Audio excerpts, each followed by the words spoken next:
할렐루야. 우리 함께 찬양하겠습니다. 찬송가 298장입니다. 찬송가 298장 속죄하신 구세주를 함께 찬양하죠.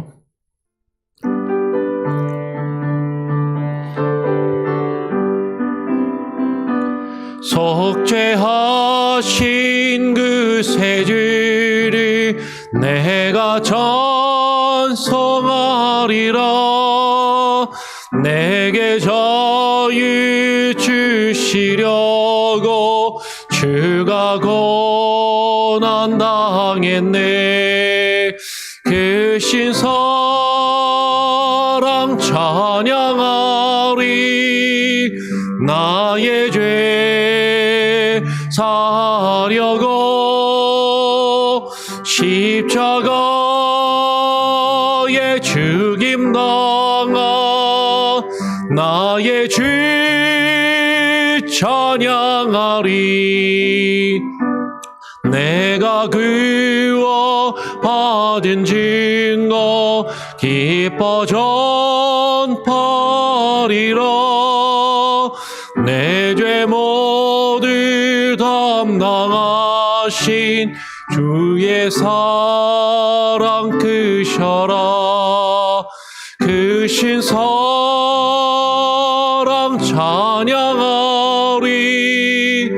나의 죄 사려고 십자가에 죽임 당한 나의 주 찬양하리.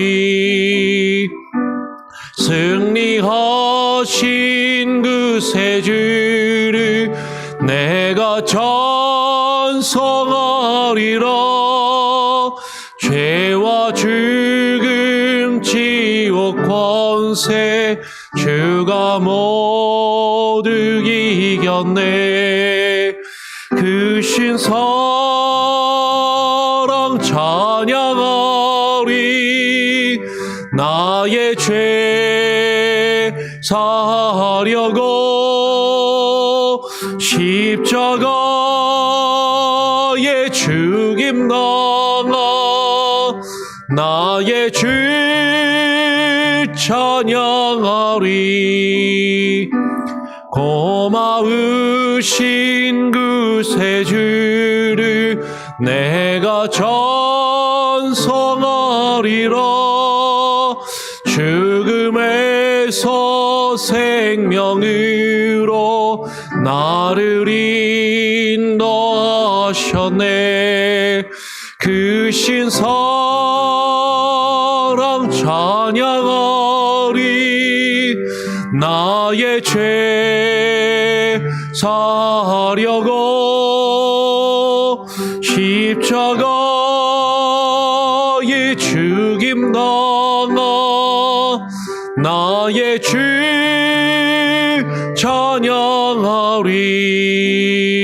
찬양하리. 기도하겠습니다. 하나님 아버지 감사합니다. 오늘 이 아침 또 토요일 주말에 주님 앞에 나와 한 주간을 마무리하며 또 2025년 새해 첫 주일을 준비하며 예비하게 하시니 감사합니다. 하나님, 우리가 우리 앞에 펼쳐진 모든 일들을 주님 발 앞에 내려놓고 겸손히 주를 바라보게 하여 주시며 주께서 우리에게 보이신 주의 뜻을 깨닫고 분별하며 그 뜻을 이루어가기에 힘쓰는 주의 자녀들 되게 하시고 주의 백성들 되게 하여 주시옵소서. 오늘 이 시간 말씀을 보게 하시고 그 말씀 가운데 하나님 주의 뜻을 발견할 수 있는 우리의 눈을 열어주시며 하나님만 의지하며 주께 모든 것을 맡기고 신뢰할 때 하나님 우리의 삶의 주인 되시고 우리의 삶을 주관하시는 우리의 왕이 되셔서 우리의 삶에 하나님의 살아계심과 주의 능력이 나타날도록 하나님 역사하시고 하나님 그 크신 능력을 나타내 보여 주시옵소서. 주만 바라보기를 간절히 바라고 소원하오며 우리 구주 예수 그리스도의 이름으로 기도합니다. 아멘. 오늘 함께 나눌 말씀은 요한복음 1장 29절부터 36절까지만 같이 읽도록 하겠습니다. 생명의 삶 오늘 본문은 42절까지인데요. 오늘 36절까지만 같이 읽고 나누도록 하죠. 요한복음 1장 29절부터 36절까지의 말씀을 교독으로 읽겠습니다. 이튿날 요한이 예수께서 자기에게 나아오심을 보고 이르되 보라 세상 죄를 지고 가는 하나님의 어린 양이로다. 내가 전에 말하기를 내 뒤에 오는 사람이 있는데 나보다 앞선 것은 그가 나보다 먼저 계심이라 한 것이 이 사람을 가리킴이라. 나도 그를 알지 못하였으나 내가 와서 물로 세례를 베푸는 것은 그를 이스라엘에 나타내려 함이라 하니라. 요한이 또 증언하여 이르되 내가 봄에 성령이 비둘기같이 하늘로부터 내려와서 그의 위에 머물렀더라.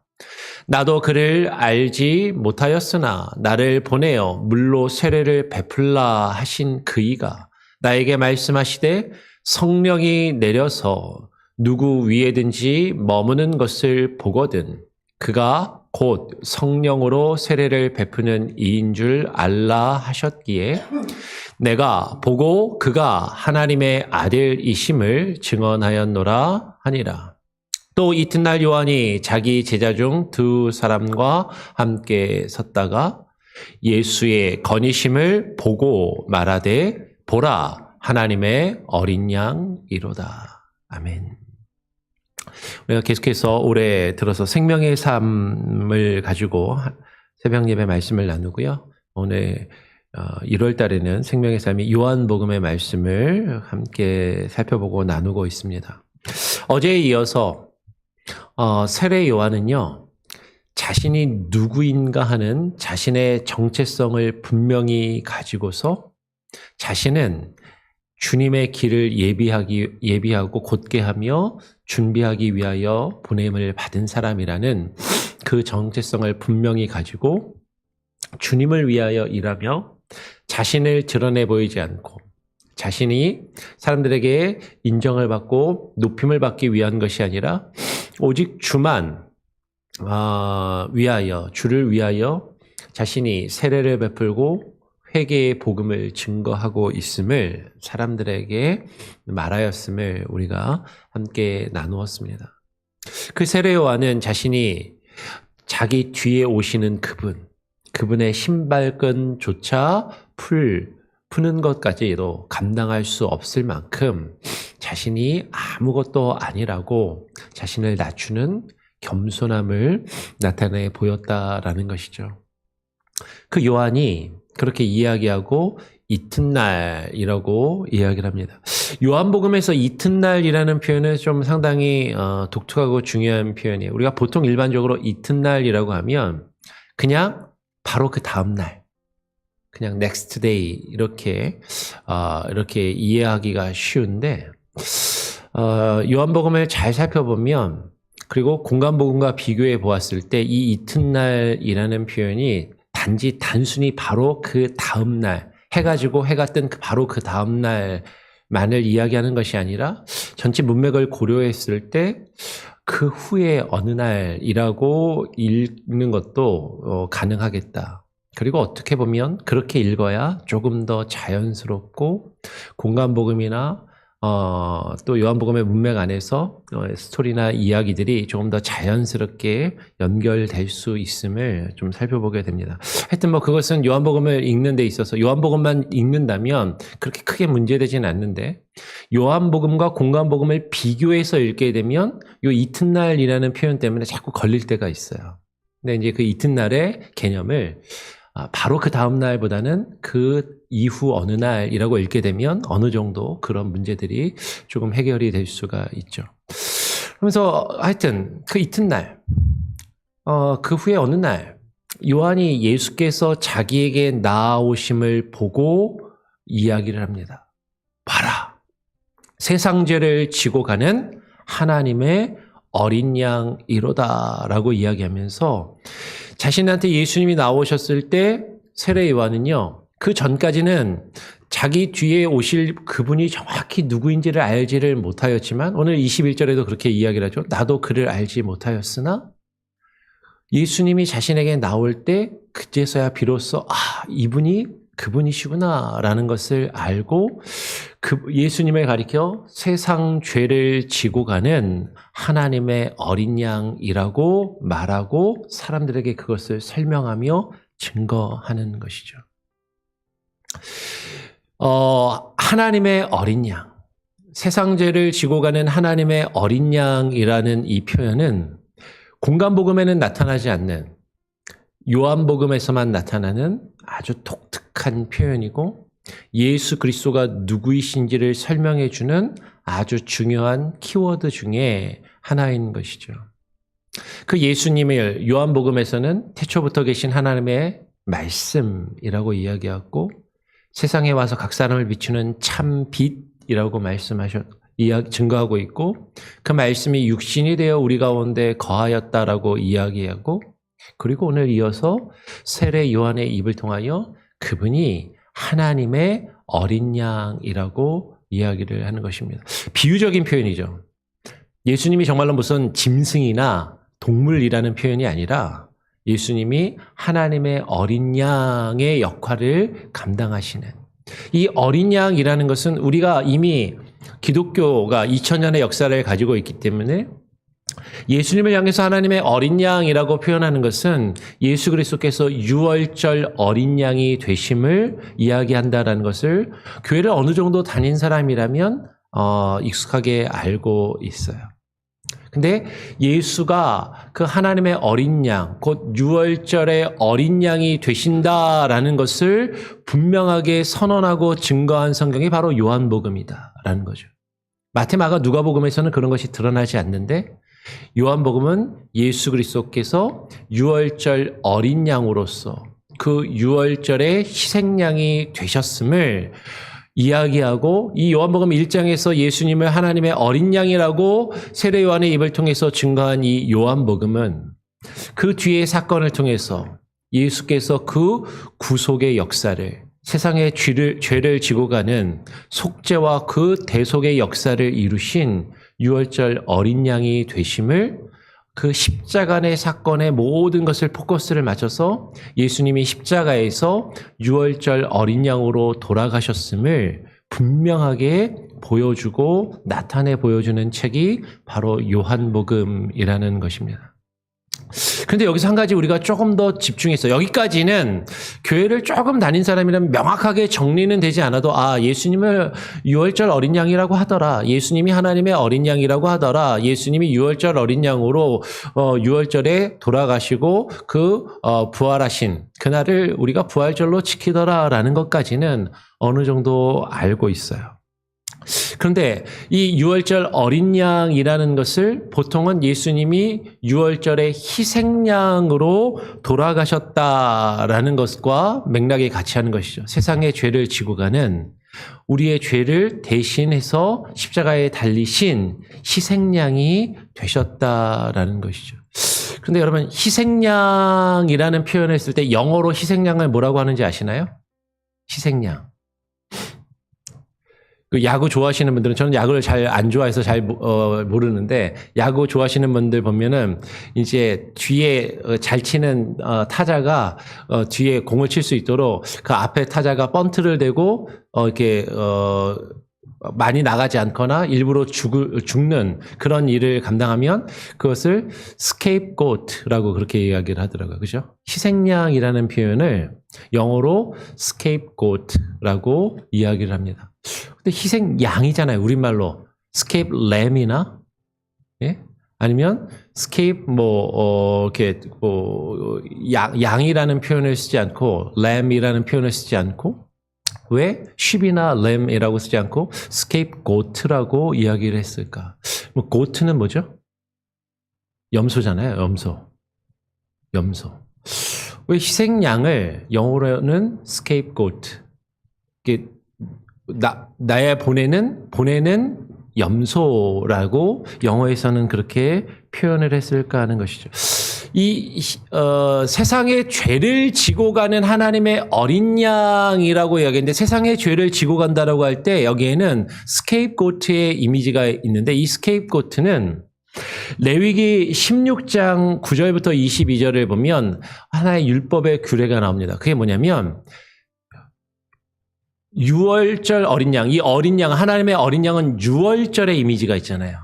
유월절에 장자의 죽음을 대신해서 죽음을 당한 어린 양이라는 이미지가 있다면 레위기 16장을 보면 유월절이 아니라 초막절 앞에 지키는 대속죄일이 있습니다.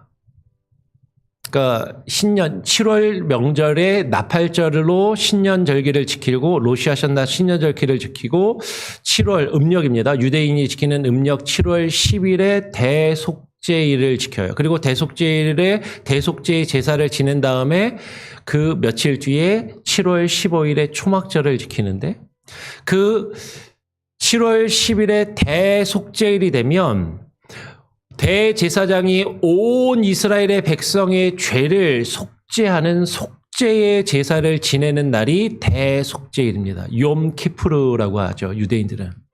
이 욤키푸르가 되면 대속죄일에 어떤 것을 행하냐면 염소 2마리를 취하여서 염소 2마리 중에 1마리는 그 온 백성의 속죄의 제사를 위한 속죄의 희생 제물로 하나님께 제사를 드려서 죽여 바치고 염소 2마리 중에 1마리는 죽여서 없애고 그 이스라엘 백성의 죄를 대신해서 희생의 제물로 하나님께 바치고 그런데 그 희생의 제물로 죽은 그 죽음의 값은 생명의 값은 생명으로 치러야 되는데 그 생명이 또 다른 생명으로 값을 치르지 않기 위해서는 그 생명이 또 살아야 되잖아요.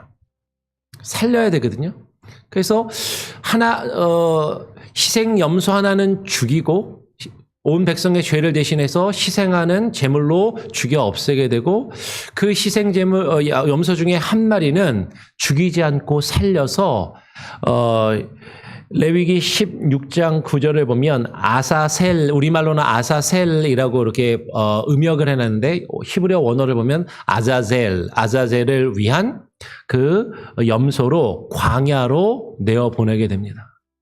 대제사장이 그 염소 머리 위에 안수를 하고 그 백성의 죄를 그 염소에게 전가시켜서 죽이지 않고 살려서 광야로 보내게 돼요. 그러니까 백성의 죄를 온전히 대속하기 위해서는 백성을 위해서 대신 죽는 희생양도 필요한데 죽고 끝나는 것이 아니라 살아야 하는 어떤 또 염소를 대신해서 그러니까 그게 구약의 율법으로는 온전히 그것을 한 번에 이루는 것이 불가능하니까 염소 2마리를 택해서 하나는 죽이고 하나는 살려서 광야로 내어 보내게 되는데 광야로 스케이프하는 광야로 내어 보내는 염소를 가리켜 희생의 염소 곧 스케이프고트라고 표현을 하는 것이죠. 그러니까 영어에서 우리가 보통 희생양이라고 이야기하는 스케이프고트라는 말은 레위기 16장에서 나오는 대속죄일에 온 백성의 죄를 대신 지고 광야로 나아가는 그 염소를 가리켜서 표현을 하는 것이죠. 근데 오늘 세례 요한은요, 예수님을 가리켜서 세상의 죄를 지고 가는 희생 염소라고 이야기하지 않고 세상의 죄를 지고 가는 하나님의 어린 양이라고 표현을 해서 대속죄일에 백성의 죄를 온전히 대속하는 그 희생의 염소, 세상의 죄를 지고 간다라는 것은요, 그 대속죄일의 희생의 염소에 관한 이미지예요.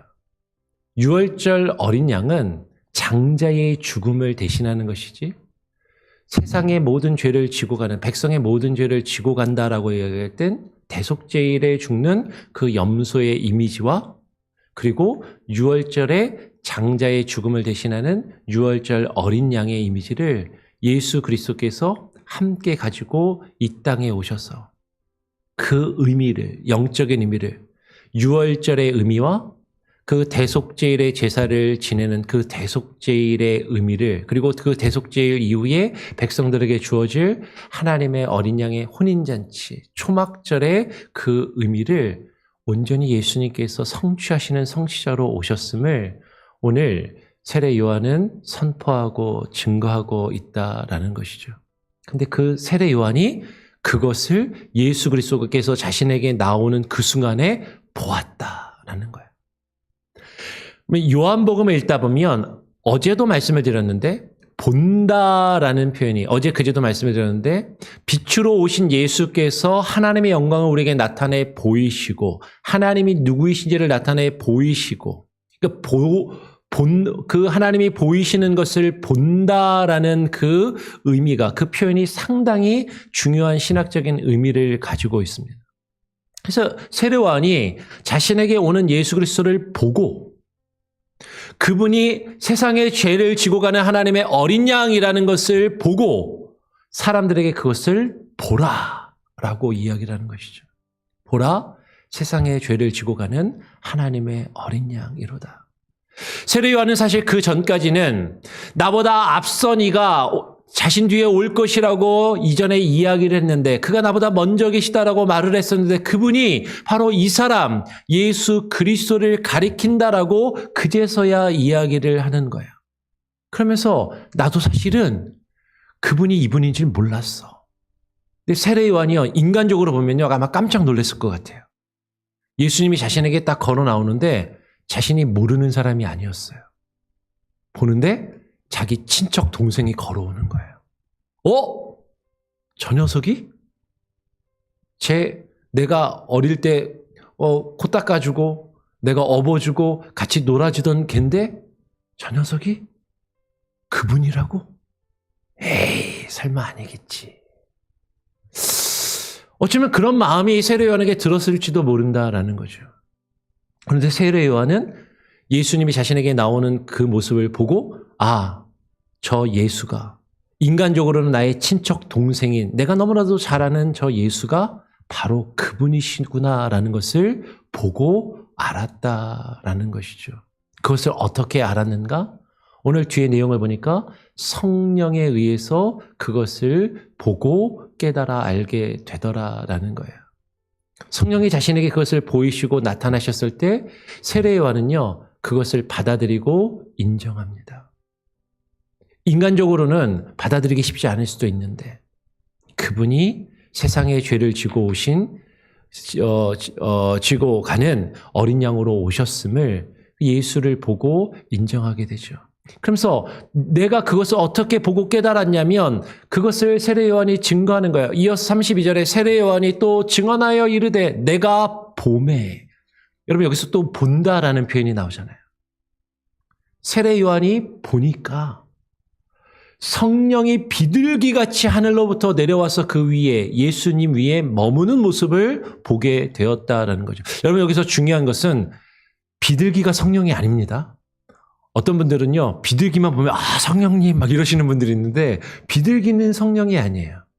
성령이 비둘기처럼, 비둘기 같이 임했다라는 거지, 성령이 비둘기로 임했다라는 게 아니에요.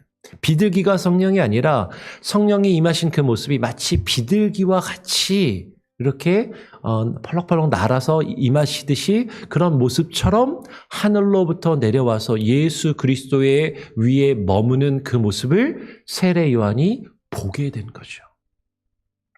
세례 요한이 이야기합니다. 나도 그를 알지 못하였으나, 나도 몰랐어. 이 예수가, 나의 친척 동생인 이 예수가 그분인지 나도 알지 못하였으나 나를 보내어 물로 세례를 베풀라 하신 그 위가 나에게 말씀하시기를, 전에 뭐라고 말씀하셨냐면 성령이 내려서 누구 위에 머물든지, 내가 너무나도 잘 아는 예수, 이 예수가 그분이라고 생각하지도 못했는데 누구라 할지라도 그 위에 성령이 머무는 것을 보거든, 여기 또 본다라는 표현이 나오죠. 그것을 보거든 그가 곧 성령으로 세례를 베푸는 이인 줄 어떻게 알아? 알라. 그것을 보고 알아라 라고 하나님이 알려주셨다라는 거죠. 나를 보내시니까. 나를 보내어 물로 세례를 베풀라고 명령하신 그분이. 성령이 임하시는 것을 보거든. 여러분, 여기서 중요한 것이 있습니다. 우리가 예수 그리스도가 누구이신지 어떻게 깨달아 알고 그것을 볼 수 있는가? 그것은 성령을 통해서 볼 수 있게 된다라는 거예요. 요한복음을 쭉 읽어보면 그 성령의 역할이 무엇이냐면 우리로 하여금 예수 그리스도가 누구인지 볼 수 있게 우리에게 역사하시는 분. 예수 그리스도가 누구인지 우리로 하여금 보게 하시고 그것을 알게 하시는 분. 그분이 바로 성령 하나님이시라는 거죠. 우리는 성령을 통해서 예수 그리스도를 볼 수 있게 되고 성령을 통해서 예수 그리스도가 누구이신지를 알 수 있게 돼요. 이게 성령의 가장 주된 사역이고 역할입니다. 성령 받았다라면 어떤 분들은 방언 기도하거나 예언 기도하거나 병 고치고 신윤사가 나타나면 성령 받았다라고 생각하시는 분들이 있는데 물론 성령이 그렇게 역사하시기도 해요. 그것을 부인하지 않아요. 근데 그것은 성령이 하시는 역사 중에 지극히 일부분일 뿐이에요. 한 부분일 뿐인 것이죠. 성령이 하시는 가장 크고 가장 주요한 사역과 역사는 우리로 하여금 예수 그리스도가 누구인지 보게 하시고 그것을 깨달아 알게 하시는 것이 성령의 가장 크고 가장 중요한 사역이고 역할이라는 거죠. 그러니까 우리가 예수 그리스도를 볼 수 있게 되었다면 그리고 그분이 누구이신지 알게 되었다면 그래서 우리가 그분을 믿게 되었다면 그것은 우리에게 성령이 임하셨기 때문에 가능하다라는 거죠. 방언 기도하면 성령이 임한 게 아니고요. 우리가 예수 그리스도를 보고 예수 그리스도가 누구인지 알고 그분을 믿게 되었다면 우리가 성령을 받았다라는 거예요. 우리에게 성령이 임하시고 그 성령이 역사하셨기 때문에 그것이 가능하다라는 거죠. 오늘 세례 요한은 이야기합니다. 내가 보고 무엇을 보고? 성령이 우리에게 보이시는 그것을 보고 성령이 우리에게 보이시는 그 예수 그리스도를 보고 그가 하나님의 아들이심을 깨달아 알아. 그것을 너희에게 증언하였노라라고 이야기를 하는 것이죠. 여러분 여기에 요한복음에 아주 중요한 내용이 있어요. 요한복음은요 우리에게 증거하는 것이죠. 성령이 우리에게 보이시는 것을 봐야 된다. 그리고 그것을 깨달아 알아야 하고 그것을 증언하여 말해야 한다라는 것이죠. 그래서 오늘 35절에 또 이튿날이라는 표현이 나오죠. 바로 그 다음 날일 수도 있는데 그 후에 또 어느 날 요한이 자기 제자 중에 두 사람과 함께 섰다가 세례 요한이 자기 제자들한테 이야기합니다. 예수께서 또 자기 앞에서 거니시는 것을 어떻게 하고? 보고. 여러분 요한복음에서 본다라는 단어가 나오면 이게 눈을 크게 뜨고 봐야 됩니다. 아, 봐야지. 누구를 봐야지? 우리 앞에 거니시는 예수 그리스도를 봐야지. 내 앞에 왔다 갔다 하시고 내 앞에 역사하시는 예수 그리스도를 봐야지. 그리고 그분이 하나님의 어린 양이심을 나의 죄와 허물을 대신 지고 십자가에 죽으실 그 영원한 속죄를 이루실 아까도 말씀드렸지만 유월절의 어린 양으로 대속죄일의 희생의 염소로 우리를 위하여 죽으셨을 뿐만 아니라 죽으시고 끝나는 것이 아니라 또한 죽지 않고 살아서 우리의 영원한 그 속죄의 구원을 이루실 하나님의 어린 양이 되시는 분이심을 보고 말하는 거죠. 다른 사람에게 또 전하는 것입니다. 보라, 하나님의 어린 양이로다. 여러분, 보고 전하는 것. 여러분, 이것이 요한복음에서 나타나는 아주 중요한 신학적인 어떤 메시지 중에 하나라는 것이죠. 그래서 그 세례 요한의 두 제자가 예수님께 나아갑니다. 그랬더니 예수님도 뭐라고 말씀하시는지 아세요? 우리가 아까 읽진 않았는데 39절 같이 한번 읽고 말씀을 정리하겠습니다. 함께 한번 읽어볼까요? 시작. 예수께서 이르시되 와서 보라. 그러므로 그들이 가서 계신 데를 보고 그가 그날 함께 거하니 때가 10시쯤 되었더라. 세례 요한의 제자들이 세례 요한의 증거를 듣고 예수님께 나아갑니다. 예수님을 찾아가요. 그랬더니 예수님이 그들에게 말씀하시는 거죠. 뭐라고 말씀하세요? 와서 보라. 그럼 영어로 come and see. come and see. 와서 보아라. 누구에게 와서? 예수 그리스도에게 와서. 무엇을 봐라? 예수 그리스도가 하나님의 어린 양이심을 보아라. 우리의 죄와 허물을 대속하시고 우리의 죄를 용서하시기 위하여 죽으셨을 뿐만 아니라 다시 사신 그분이심을 보아라. 그들이 가서 그가 계신 데를 보고 예수 그리스도가 계신 곳을 보고 그날 그와 함께 거하게 되는 것이죠. 여러분, 이것이 요한복음이 가지고 있는 가장 큰 메시지 중에 하나예요.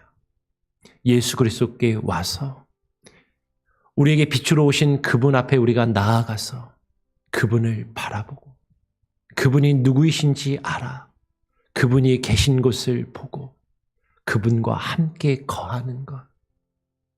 우리 가운데 말씀이 육신이 되어 거하시기 위해서, 말씀이 육신이 되어 우리 가운데 거하시기 위하여 오신 그 하나님. 그 하나님을 외면하지 않고 그분께 나아가 그분을 보고 그분을 깨달아 알며 그분과 함께 거하는 것. 그것이 요한복음이 우리에게 주고자 하는 가장 분명한 메시지라는 거죠. 그게 요한복음 1장에서부터 이렇게 분명하게 세례 요한의 증거를 통해서 우리에게 드러나고 있고 그것을 요한복음은 계속해서 우리에게 보여주는 거예요. 근데 그게 어디서 완성된다고요? 예수님의 십자가를 통해서. 예수님이 우리를 위하여 죽으시고 다시 부활하신 그 사건을 통해서 분명하게 우리에게 보이게 된다라는 거죠. 그리고 그것을 우리에게 보게 하시고 깨달아 알게 하시는 분이 누구시다? 성령 하나님이시다.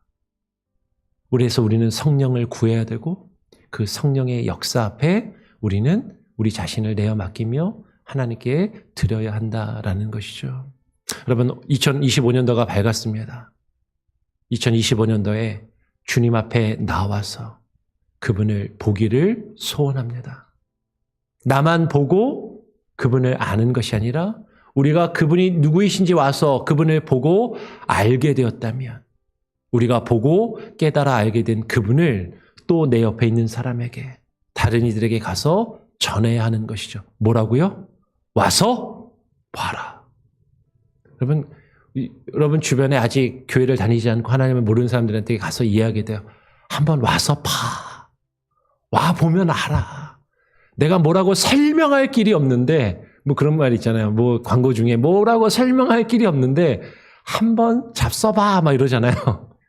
한번 와서 봐라. 그 예수 그리스도를 맛봐라. 그러면 알게 하실 것이다. 누가? 성령님이. 그분을 보고 증거할 수 있는 저와 여러분이 될 수 있기를 간절히 바라고 소원합니다. 아멘. 우리 같이 함께 찬양하고 기도하죠.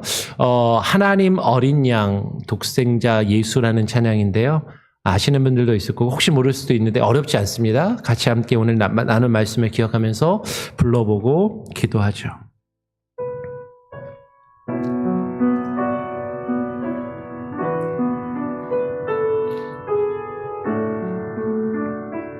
하나님 어린 양, 하나님 어린 양 독생자 예수 날 위해 죽으신 주님 줄리신 그 보혈이 나의 죄를 정결케 하네 내 영을 고치시네 성축하리라 화목케 하신 주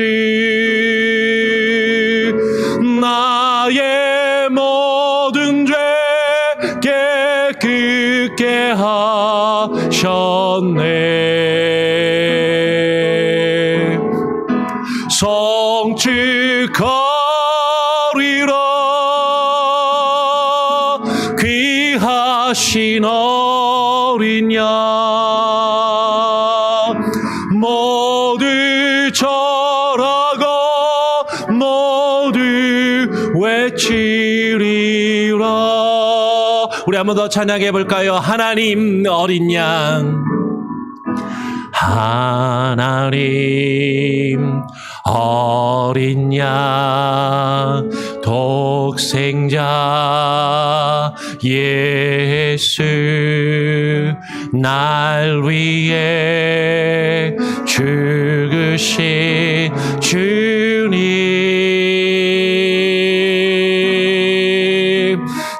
흘리신 그 보혈이 나의 죄를 정결케 하네. 내 영을 고치시네. 송축하리라. 화목케 하신 주, 나의 모든 죄 깨끗게 하셨네. 송축하리라. 송축하리라.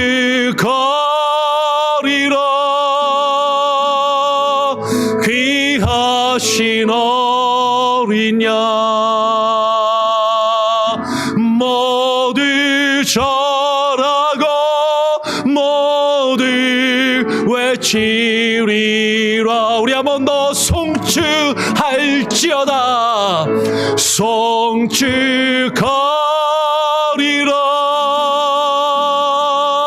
화목케 하신 주,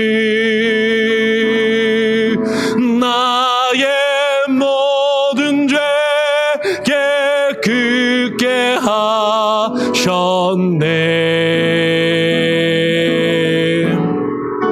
송축하리라. 귀하신 어린 양 모두 절하고 모두 외치리라. 우리가 합심해서 함께 기도합시다. 오늘 함께 나눈 말씀을 기억하며 이 땅에 빛으로 오신 예수 그리스도를 바라보게 하여 주시고, 그분이 보이시는 하나님을 바라보게 하여 주시고, 우리에게 주신 주의 말씀을 바라보게 하여 주시옵소서. 주님 앞에 나와 주를 바라보며 주가 우리의 죄와 허물을 대신 지고 죽으신 하나님의 어린 양 되심을 깨달아 알게 하여 주시고, 그 주님만을 믿으며 주님께 나아가 주와 함께 거하는 놀라운 은혜와 역사를 경험케 하여 주시옵소서. 합심하여 함께 기도하기를 원합니다.